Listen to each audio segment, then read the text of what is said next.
मध्य प्रदेश में लोकसभा चुनाव के बीच दल बदल का खेल तेजी के साथ जारी है। बड़ी संख्या में कांग्रेस को निराश करके नेता पार्टी छोड़कर बीजेपी का दामन थाम रहे हैं।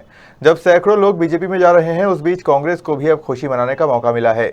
बीजेपी, भारतीय जनशक्ति पार्टी सहित अन्य राजनीतिक दलों में रहे विंध्य के कद्दावर नेता लक्ष्मण तिवारी ने कांग्रेस का दामन थाम लिया है। सोमवार को पीसीसी चीफ जीतू पटवारी ने कांग्रेस का अंगवस्त्र पहनाकर उन्हें सदस्यता दिलाई। वहीं जीतू पटवारी ने प्रदेश की मोहन सरकार पर जमकर निशाना साधा।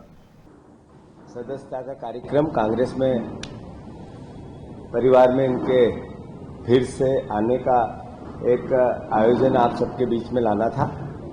दूसरा, मैं आप सबके माध्यम से मध्य प्रदेश की बहनों को कहना चाहता हूं कि बार बार इस बात के लिए कांग्रेस पार्टी शंका व्यक्त कर रही थी कि लाडली बहना, जो आदरणीय पूर्व मुख्यमंत्री शिवराज सिंह चौहान ने बहनों को कहा कि 1000 अभी मेरे पास है, अगले जैसे ही चुनाव लड़ूंगा 3000 दूंगा।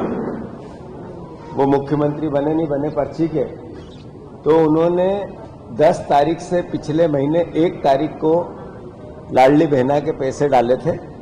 1 महीने पूरा बीतने के बाद आज डलने थे, जो फिर से लाडली बहना के पैसे नहीं डले। तो मैं आग्रह करता हूं मुख्यमंत्री जी से, लोकसभा के चुनाव है, लोकसभा तक तो डालना ही है आप लोगों को, क्योंकि बहनें भटकनी नहीं चाहिए, वोट चाहिए। पर कांग्रेस पार्टी ने निर्णय लिया है कि पूरे देश में महिलाओं को आर्थिक रूप से आत्मसंबल बनाने के लिए 8500 रुपया पर मंथ, पर महीने कांग्रेस पार्टी अपनी नारी न्याय में, महिला न्याय में उन्होंने इसका प्रोविजन किया है। तो मुख्यमंत्री जी, सरकार जो बहनों का 1 तारीख का पैसा था वो अभी नहीं डला है। पिछले साल जब लोकसभा, पिछले विधानसभा के चुनाव में जब लोकसभा विधानसभा के चुनाव चल रहे थे, उस बीच में ही चलते चुनाव के 4 दिन पहले भी उन्होंने डाले थे। अभी चूंकि चुनाव के 4 दिन पहले बहनों को पैसे खातों में डाले गए थे, तो आग्रह है उनका, बहनों का ध्यान रखें। और विश्वास है कि जो वादा खिलाफी का तो एक चरित्र बन गया है भारतीय जनता पार्टी का, जो बोले झूठ बोले। वो चाहे 2014 के चुनाव की बात करें तो नरेंद्र मोदी जी ने 2 करोड़ रोजगार की बात की थी, ऐसा एक घर नहीं बचा जहां बेरोजगारी ना हो। उन्होंने कहा बहुत हुई महंगाई की मार, अब की बार मोदी सरकार 60 रुपए का पेट्रोल था, अब 110 का हो गया, 30 का वादा था। घर का राशन जो 20,000, 15,000, 5,000 में आता था, सीधा 4-4, 5-5 गुना बढ़ गया। उन्होंने कहा था देश के किसानों से कि मैं समर्थन मूल्य एमएसपी की गारंटी लेके आऊंगा। उन्होंने कहा था किसानों की आय दुगनी करूंगा। उन्होंने कहा था $5 ट्रिलियन की अर्थव्यवस्था बनाऊंगा। उन्होंने कहा था कि काला धन स्विस बैंक से आएगा और मुफ्त में 15-15 लाख सबके खातों में चला जाएगा। कुछ नहीं हुआ। जहां थे उससे सारे सेंसेक्स ये बताते हैं कि देश 80% बेरोजगार है। महंगाई एशियन कंट्री में सबसे ज्यादा अब हमारे यहां हो गई है।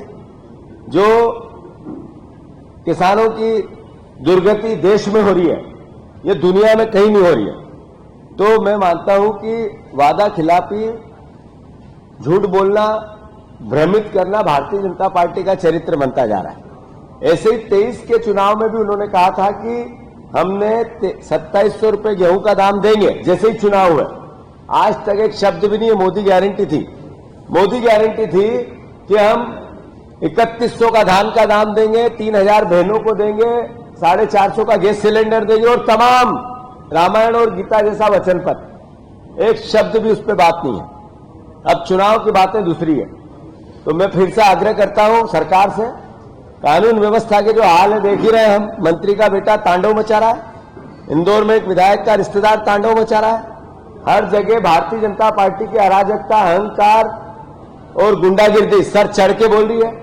शिवराज जी की इस बात में मैं तारीफ करूंगा कि उन्होंने क्राइम में मध्य प्रदेश को नंबर 3 पे लेके आए थे, नंबर 3 पे। हमारे मोहन यादव जी जब से मुख्यमंत्री बने होड़ में लगे कि मैं नंबर 1 पे ही लेके आऊंगा। मतलब इनसे 2 कदम क्राइम को लेकर वो सरकार ठीक थी।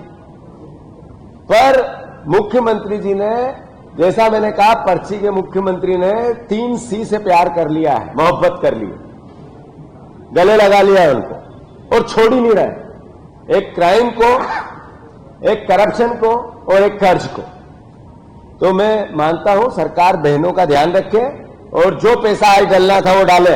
मैं तिवारी जी का फिर से स्वागत करता हूं।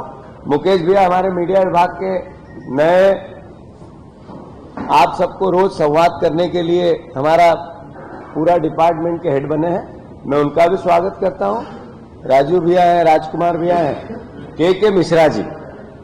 अभी मैं मानता हूं कि एक ऐसे दौर में जब लोगों को कोई आंख दिखा दे, सत्ताधारी दल के लोग किसी कार्यकर्ता को आंख दिखा दे और वो डर जाए, वो दौर है।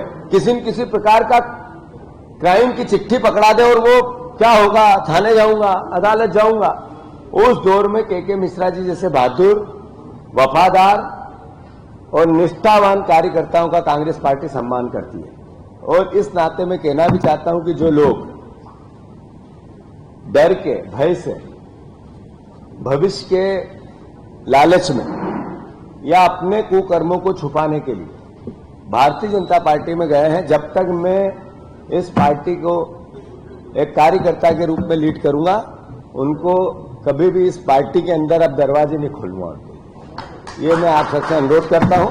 फिर से अभी मेरी कल परसों जो छिंदवाड़ा के हमारे मेयर हैं उनसे बात हुई थी, उन्होंने कहा कि आपको दो रास्ते हैं, या तो आप पद से खाली कर दो या बीजेपी में आ जाओ। उससे पहले हमारे गौरव है जो यूथ कांग्रेस का ही हमारा साथी था, उसकी पत्नी को लेके गए, उनको एक मंत्री ने कहा कि अविश्वास प्रस्ताव है, 3 दिन बाद आ जाएगा, या तो आप पार्टी में ज्वाइन कर लो। इस तरह का फिनोमा बनाना भारतीय जनता पार्टी का चरित्र बन गया। इसके लिए हम तो मजबूत हैं, विचार भी है, चिंता भी है, पर आम जनता भी चिंता करें।